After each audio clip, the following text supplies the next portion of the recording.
Well, welcome to another Inside Lansing, where today's guest is Micaela Smith, trustee for the Village of Lansing. Micaela, thanks for being on the show. Thank you for having me. I'm excited to be here. So you've been trustee for a few months now, and I just want to ask that moment when you found out that you were going to be one of the trustees of Lansing. What did that feel like? Oh, like exhilarating.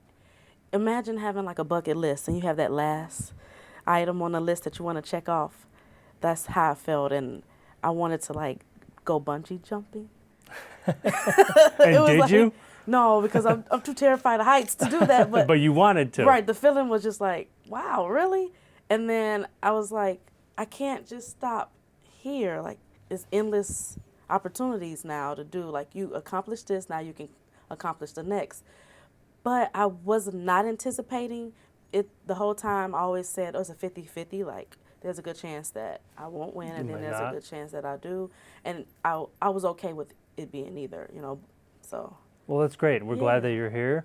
And I just want to ask, I think this is an important question, is that you're our first African American trustee. Why do you think that's important? How do you think that's going to affect how you, go at things here? Well, one, it's a big deal. It is, and it's a lot of pressure. And the expectations are like super high. What people think of me and what they expect me to do, they are already comparing me to the former trustee. And then there's chatter on Facebook, but we know everyone loves social media to talk. But that it shows that there is acceptance in the town, and that our residents are ready for change, and they will love to see their community reflected, as well as their government and the board. Let's talk a little bit about being a trustee. You're a trustee for the airport and economic development. So how do you interact with those departments? Yeah, so being the chair of the airport and economic development committee, I just have an active role in communicating with them consistently, and we don't have like individual like this trustee and that trustee on one committee. We're all like committee of the whole, but we each have like the lead. What you specialize in or what you focus on. So mainly what happens is any type of ordinances or resolutions, or if there's any type of presentation someone is requesting to bring a business to Torrance, Ridge Road, anywhere in Lansing, that will drop off at the village with, Administrator Pogorski, and we have like a team that works on economic development, not particularly one person.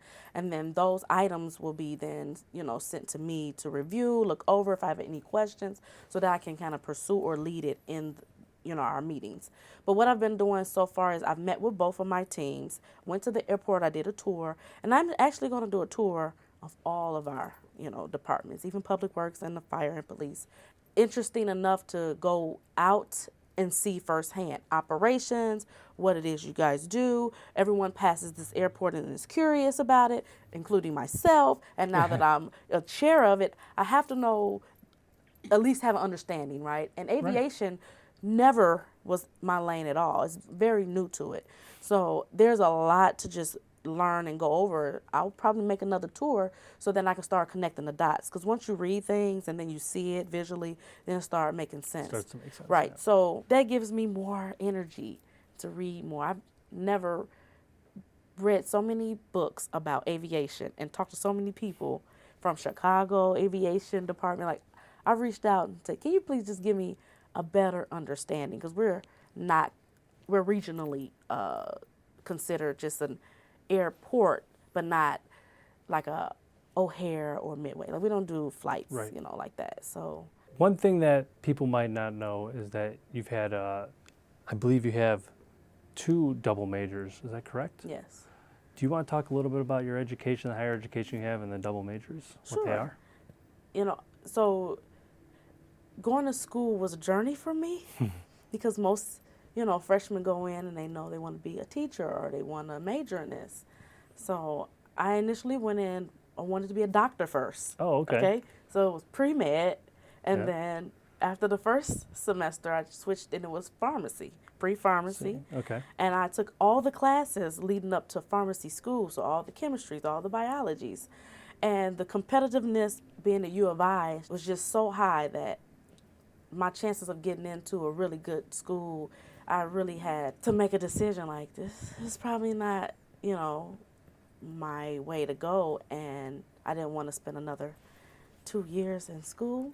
So I switched and took all my calculus and chemistries and biologies, and I switched over to community health and got a Okay. major in health administration and ended up with a community health degree. And then that's how I ended up going to graduate school for MPH, a master's in public health. So it kind of just was like, it wasn't a plan, it was just as I went. Yep. And I ended up doing an internship at Oak Park Okay. Public Health Department with AmeriCorps. So I was AmeriCorps. Wow. So you've been Yes, I was. to a lot of I'm different an- places. You had a journey to many different places in your Yes. education and your professional career. Yes. So I always want to tell people, if your vision board is fine, but don't get upset if there's a roadblock or a speed hump, I say, that's trying to derail you or take you somewhere else, because it may not always work out, like that. And that's how I ended up in the public health. Now, how I ended up in politics, kind of just right place, right time. A lot of mutual, like, relationships and friendships. Like, meet this person. I want you to meet this person. And you know how you start on something and you just never look back? And that's kind of what happens. Like, what happened to, pharmacy school? Oh, it's out the window. Yeah, well, and things change. I mean, and Yeah. I think one thing people might like to know also is, what has your role been here in Lansing before being trustee? Now, one thing that we dug into was that you were involved with Lanark Park District and also the Lansing Human Relations Commission. Yes. So could you talk a little bit about your active role in both of those organizations and what you kind of did there and how that's helped with you as a trustee? Sure. So yeah, I was started out at the park. Was going there for steam room, and at the time, John Wilson was the director, Yes. former director, Yes. and there was Orlethea, who was still there, she was a superintendent of recreations and programs. But anyhow, conversation with her started, and she was like, "You come in here a lot." I'm like, "Yeah, it's convenient, right up the way." And at the time, there was only like 3 or 4 commissioners, and they had a vacancy for quite some time. I want to say over 8 months. It was Kelly Hassey that used to be a park commissioner, and she asked me, was I interested? And I said, "Oh, what is this? Tell me more. What do I have to do?" So it kind of, again, I walked into it. It wasn't on a bucket list or on my vision board. I walked into it, and then I said, "Oh, definitely, I want to learn about." At the time, it was like park regulations and policies. Right. And that seems very easy or slow, like slowly but the smaller things are more complex than the larger bodies of government. Basically, what you're saying is there were some Structure. smaller things, but you still had to be part of a decision-making Yeah. process, similar where you have to review things, I'm assuming, and kind of come to a consensus. Yeah, so reviewing all that, Robert's Rules of Orders, all of that is strictly the same. You have to still follow the same. So it was something, easy to kind of help you out with this role. I mean, it was already something that helped you kind of ease into trustee a little bit. Right, because it gave me better insight and understanding that, hey, these things take time, there's levels to it, and nothing is easy, so it's going to be complicated. And so now I understood that everything had its own steps. What about the Human Relations Commission? How So- was that like? Yeah, Human Relations Commission is just a board, which is different. You're not elected, you just get appointed. And the rules are not as strict because we don't have a budget that we're have to make decisions on. Started off as a new body, so we were learning and trying to Okay. put it together. We tried to put together bylaws, and we tried to put together, what the structure would look like, since it's not, basically a elected board. We're not an independent sounding board. We are under the village as a board. Now, that was exciting because it was new. Right. And so all these good ideas and energies, right? Like, we want to do this, we want to do that. And without knowing what we can do, right? It all kind of like, wait a minute, no, you're Yeah. just an advisory board. You're just a board that advisement, give. So you had to learn kind of how to interact a little differently there. Yeah. Because your mind, you go in like, oh, you have some decision-making ability, when no, we're not elected commissioners. We're just, appointed commissioners to a board. So one other thing I wanted to briefly talk about with you, I think that's important, is that you won Woman of the Year from the National Association for Professional Women. How did you get nominated for that? And what did that feel like, getting that honor? It was like, wow, really? I didn't know. I wasn't You didn't even know that you were nominated? I wasn't expecting it. Like, I got into NPW 2014, and actually, you know how I found them? Social media. Yeah, of course. Everything's on social media. There was a like the page, and then there was a message sent. Then I got into their email, like on their email thread, and I was trying to say, what is this about? I'm learning. And it was like, oh, it's a group of professional women from all like walks of life. There's doctors, there's lawyers, there's women that's entrepreneurs, there's women that's also in politics. And I said, oh, definitely, I want to be a part of that network. And so then I got involved and I became a member. Now, how I got that, someone else within my region, because they have like regions, Chicago, had nominated me because when I first came in, they did like everybody stand up, do your introductions. I was 25 at the time, or 24, 25. I was super young. I was like the youngest one in the room at the time, and everyone was looking at me like, you're a chief of staff or a state rep. So they were all like impressed, like, wow, you accomplished so much at this, age. And I was just, I'm just a office staff person. I never looked at it like titles didn't really give me the boost. I always felt like it's what you do in those roles, right? And how you leave your legacy or your stamp.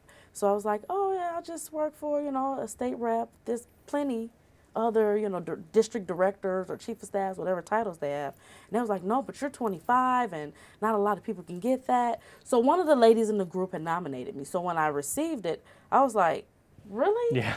Because I'm thinking like, there's so many other accomplished women that 20 years, 30 years, OBGYNs, they went to school, like they have more to, bring or give than I would as just being the youngest, or I think it was more like they were very impressed with what I had accomplished at such a young age. I'm sure we could sit here and talk forever, but I just have one more question for you. You've been in the role of trustee for only a few months now. So this might change next year when we interview you, or next couple of years. But I think it'd be interesting to know now, for you now in that role, where you're at, is what do you love most about being trustee? Ooh, I'm going to answer that in two parts, because the first thing is knowledge, like learning so much that's happening and goes on, not just in government, right, but in the town. Right. Lansing is huge. And there's things I never even knew, even being here since 2002. There's things that, even walking when I was doing campaigning, there's areas of Lansing I didn't even know existed. But that is the biggest thing, like really getting my packets and reading and learning about a business or a situation that I'm like, really? You ride past something and you never really know, oh, this is a TIF.